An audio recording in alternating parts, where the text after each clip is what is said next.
فرمایا لو عاشا لکان صدیقا نبیا، اگر یہ میرا بیٹا زندہ ہوتا بڑا ہوتا تو یہ بھی اللہ کا سچا نبی ہوتا، اللہ کا سچا نبی ہوتا۔ ولیکن لا نبی بعدی، چونکہ میرے بعد نبوت ممکن نہ تھی، اس لیے میرے بیٹے کو جوانی پر پہنچنے سے پہلے ہی اللہ نے اٹھا لیا۔ تو حضور علیہ السلام کی ختم نبوت کا تقاضا تھا کہ آپ کی اولاد میں سے کسی کو بھی اللہ رب العزت نے سن شعور تک نہیں پہنچنے دی۔ یہی وجہ ہے کہ حضرت اسماعیل کہتے ہیں کہ میں نے ابھی اوفا سے پوچھا رأیت ابراہیم ابن نبی اللہ، کیا آپ نے آقا علیہ السلام کے بیٹے حضرت ابراہیم علیہ السلام کو دیکھا تھا؟ سنن ابن ماجہ کی حدیث ہے، کتاب ما جاء فی الجنائز، اس کے اندر آئی تو وہ کہتے ہیں پہلی جلد ہے، صفحہ نمبر 484 اور حدیث نمبر 1510 سنن ابن ماجہ کا۔ وہ کہتے ہیں کہ میں نے، حضرت اسماعیل کہتے ہیں کہ میں نے ابن ابی اوفا سے پوچھا کہ آپ نے آقا علیہ السلام کے بیٹے حضرت ابراہیم کو دیکھا تھا؟ انہوں نے جواب دیا، ابن اوفا نے، وہ کہتے ہیں قال مات صغیرا، حضور علیہ السلام کے اس بیٹے کی بچپن میں ہی موت ہو گئی تھی، وہ بچپن میں وصال فرما گئے تھے۔ وَلَوْ قُضِيَ أَن يَكُونَ بَعْدَ مُحَمَّدٍ نَبِيٌّ عَاشَ، اگر اللہ کا یہ فیصلہ ہوتا کہ میرے محبوب محمد کے بعد کسی نے نبی ہونا ہے تو وہ زندہ رہتا۔ اگر حضور کے ختم نبوت نہ ہوتی، اگر آقا علیہ السلام کے بعد نبوت کا دروازہ کھلا ہوتا اور کسی اور نے نبی آنا ہوتا، وہ کہتے ہیں ان یکون ولو قضی ان یکون بعد محمد نبی عاش، اگر اللہ کا فیصلہ یہ ہوتا کہ میرے محبوب کے بعد کوئی اور نبی بھی آئے گا تو ابراہیم زیادہ حقدار تھا کہ اس کو زندہ رکھا جاتا، وہ حقدار تھا کہ اس کو زندہ رکھا جاتا۔ عاش حضور کا بیٹا حقدار تھا، اگر ختم نبوت نہ ہوتی اور حضور کے اوپر دروازہ نبوت کو بند نہ کرنا ہوتا، حضور کا بیٹا زیادہ حقدار تھا کہ اس کو زندہ رکھا جاتا، مگر چونکہ حضور پر ختم نبوت ہو گئی تو ختم نبوت کی وجہ سے آپ کے بیٹے کو اللہ پاک نے بچپن میں ہی اٹھا لیا، بچپن میں اٹھا لیا۔ یہ قرآن مجید کا وہ مقام ہے جس کو بڑے واضح کے ساتھ بیان کرتا ہے۔ یہاں پر ایک بات اور سمجھنے والی ہے، اب آقا علیہ السلام کی ابوت کی نفی کی اللہ رب العزت نے، ما کان محمد ابا احد کہ تم مردوں میں سے کسی جوان کے وہ باپ نہیں۔ ابوت کی نفی کی آقا علیہ السلام سے، کس سے کی؟ حضور علیہ السلام سے ابوت کی نفی کی۔ یہی نفی اللہ رب العزت نے اپنے لیے بھی کی ہے۔ ابوت کی نفی، باپ ہونے کی نفی محبوب کے لیے بھی کی، اور باپ ہونے کی نفی اللہ رب العزت نے اپنے لیے بھی، بولیے نا، کی ہے کہ اللہ رب العزت کسی کا باپ نہیں ہے۔ اللہ پاک نے اپنے لیے ابوت کی نفی کی، کیوں کی؟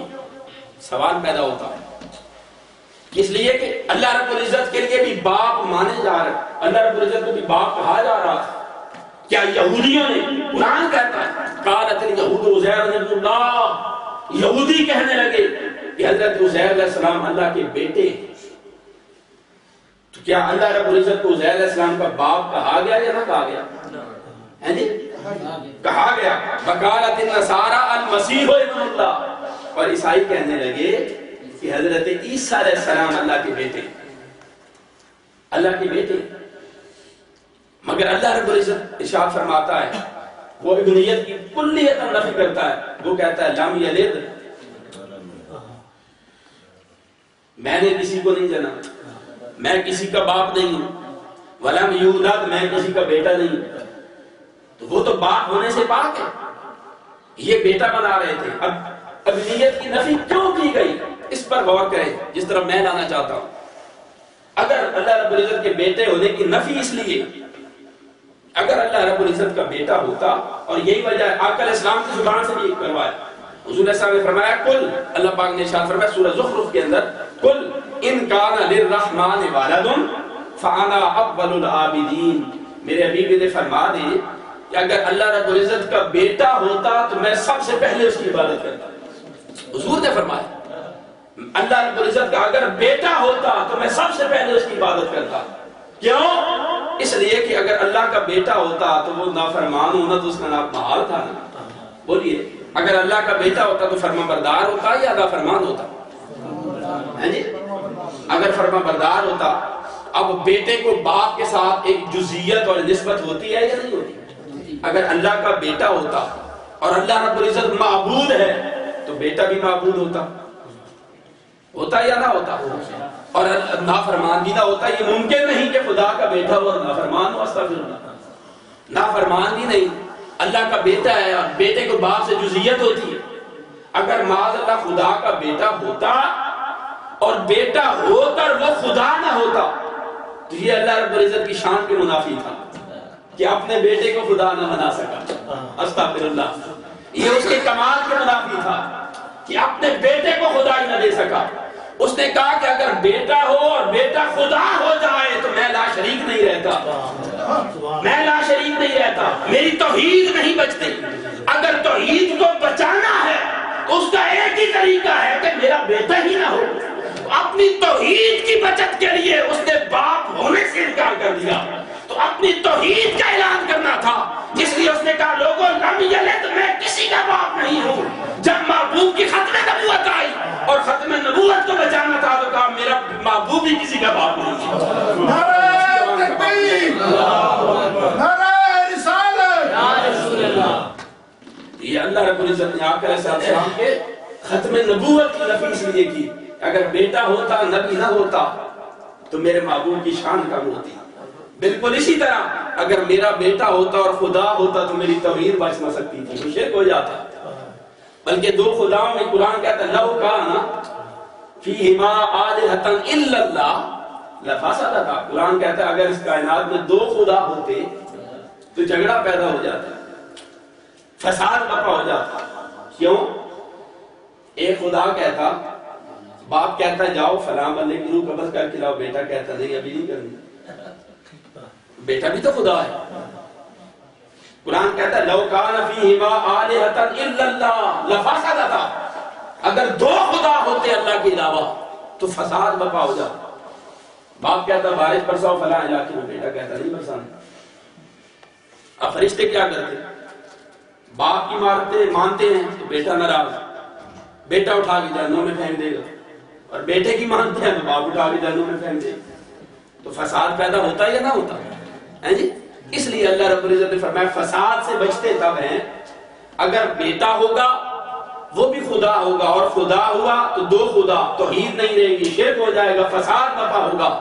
جس طرح اس نے اپنی توحید کو فساد سے بچانے کے لیے بیٹے کی نفی کی، اسی طرح قیامت تک کے لیے امت کو دوسری نبوت سے بے نیاز کر دیا۔ اب اگر کوئی میرے محبوب تیرے بعد نبوت کا دعویٰ کرے گا تو وہ کائنات میں فساد کا باعث کرے گا، اس لیے کہ تیرے اوپر ختم نبوت ہو گئی۔ اب تیرے بعد کسی کی نبوت اور رسالت ممکن نہیں ہے۔ اب آقا علیہ السلام کی ختم نبوت قیامت تک کے لیے، قیامت تک کے لیے آقا علیہ السلام امت کے روحانی باپ ہیں۔ حضور کا فیض قیامت تک کے لیے، قیامت تک کے لیے حضور علیہ السلام کی ختم نبوت قیامت تک کے لیے۔ اور خاتم النبیین بعد میں لایا گیا کہ خاتم النبیین ہے۔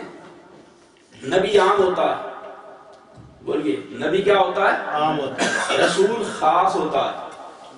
رسول کیا ہوتا ہے؟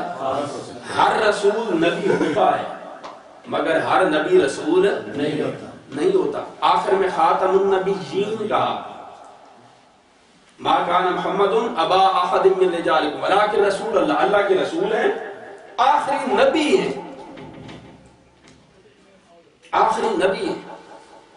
میں نے کہا کہ نبی عام ہوتا ہے، رسالت خاص ہوتی ہے، ہر رسول نبی ہوتا ہے، ہر نبی رسول نہیں ہوتا ہے۔ جب عام کی نفی ہو جائے تو خاص کی بھی نفی ہو جاتی ہے، خاص کی نفی بھی ہو جاتی ہے۔ آپ اس طرح سمجھیں کہ کسی کے شخص کے گھر میں کوئی خاص مہمان آ جائے، مثلا یہاں پر حضور شیخ الاسلام تشریف لے آئے، آپ میں سے کسی کے مرشد آ جائے، وہ اندر کمرے میں بیٹھے ہوں، باہر لوگ ملنے کے لیے آئے اور آپ خاص ہیں ان کے، آپ کیا ہیں اپنے مرشد کے خاص نمائندے ہوں، آپ دروازے پہ کھڑے ہوں، باہر عام عوام الناس کو ملنے کے لیے آ جائے، جب آپ کو دروازے پر کھڑے ہوئے دیکھے، وہ کہے جی آپ کیوں نہیں ملتے؟ آپ جواب دیں بھائی ہم اس لیے نہیں ملتے کہ حضور پیر صاحب نے ابھی اس وقت ملاقات کرنے سے منع کر دیا، ملاقات کرنے سے منع کر دیا، جب خاص کو منع کر دیا ہے تو کیا ان عوام کو اجازت ہوگی؟ نہیں بولیے، نہیں، جب خاص کی نفی ہو جائے تو عام کی نفی بھی بدل جائے اولا ہو جاتی ہے۔ یہاں پر جب اس نے کہہ دیا نبوت ممکن نہیں تو رسالت بھی قیامت کے لیے تک کے لیے ممکن نہیں، اس لیے کہ نبوت کی نفی سے اب نفی رسالت بھی ہو گئی۔ اب قیامت تک کے لیے نہ کوئی اور نبی آ سکتا ہے نہ کوئی اور رسول آ سکتا ہے۔ اور اس میں ایک نقطہ محبت ہے، اس نے کہا خاتم النبیین، میرے محبوب آپ سے پہلے بڑے نبی بھیجے، بڑے رسول بھیجے، ان کے ساتھ کلام کرتا رہا، وہی بھیجتا رہا۔ وَكَلَّمَ اللَّهُ مُوسَىٰ تَكْلِيمًا، موسیٰ کے ساتھ بھی کلام کیا، کسی کے ساتھ من ورائے حجاب قیام کیا، سب کے ساتھ کلام کرتا رہا، وہی بھیجتا رہا، ہدایت دیتا رہا، نبوت و رسالت کا شرف دیتا رہا۔ میرے محبوب جب آپ آ گئے، آپ کی بعثت ہو گئی، آپ کی رسالت ہو گئی اور آپ دنیا میں تشریف لے آئے، اب آپ پر ختم نبوت کرتا ہوں کہ اب قیامت تک میرے محبوب اب تیرے بعد مجھے کسی کے ساتھ کلام کرنے کی حاجت نہیں ہے۔ میرے محبوب اب تیرے بعد ہم کس سے کلام کریں؟ اب سب کو میرا سلام تجھے دیکھنے کے بعد، اب تیرے بعد کس کو سلام کروں؟ تیرے بعد کس سے کلام کروں؟ یہ نقطہ محبت ہے کہ تجھ سے پہلے جن سے کرنا تھا کر لیا، اب تجھے بھیجا، تجھ پر ختم نبوت ہو گئی، اب قیامت تک کے لیے میرے محبوب میں کسی کے ساتھ کلام نہیں کروں گا۔ اب جو یہ دعویٰ کرے گا کہ میں ملہم ہوں، جو یہ دعویٰ کرے گا کہ مجھے اوپر وحی آتی ہے، وہ کذاب دجال اور دائرہ اسلام سے خارج ہو جائے گا۔ وہ کذاب دجال اور دائرہ اسلام سے بولیے نا خارج ہو جائے گا۔ اس لیے یہاں پر فرمایا خاتم النبیین، میرے محبوب خاتم النبیین ہے۔ اب آقا علیہ الصلوۃ والسلام کے بعد اور نبوت اور رسالت ممکن ہی بولے نا نہیں ہے۔ اور یہ جو فرمایا خاتم النبیین بعین، یہی الفاظ حضور کی حدیث میں بھی آئے۔ امام طبرانی المعجم الکبیر میں روایت کرتے ہیں اور امام حیثمی مجمع الزوائد میں روایت کرتے ہیں ان سہل بن سعد رضی اللہ تعالیٰ عنہ، حضرت سہل بن سعد سعید رضی اللہ تعالیٰ عنہ حدیث کے راوی، آقا علیہ الصلوۃ والسلام نے فرمایا قال رسول اللہ صلی اللہ علیہ وسلم لعمہ العباس، آقا علیہ السلام نے اپنے چچا حضرت عباس رضی اللہ تعالیٰ عنہ کو فرمایا انا خاتم النبیین، انا خاتم النبیین، چچا میں خاتم النبیین ہوں، میں خاتم النبیین ہوں۔ ثم رفع یدہ وقال اللہم اغفر لعباس، پھر حضور نے اپنا ہاتھ حضرت عباس کے کندھے پر رکھا اور فرمایا باری تعالیٰ اس کو معاف کر دے۔ وابناء العباس وابناء ابناء العباس، اس کے بیٹوں کو اور اس کے بیٹے کے بیٹوں کو بھی معاف کر دے۔ حضور نے خود فرمایا میں خاتم النبیین۔ پھر آقا علیہ السلام نے ارشاد فرمایا لا نبی بعدی۔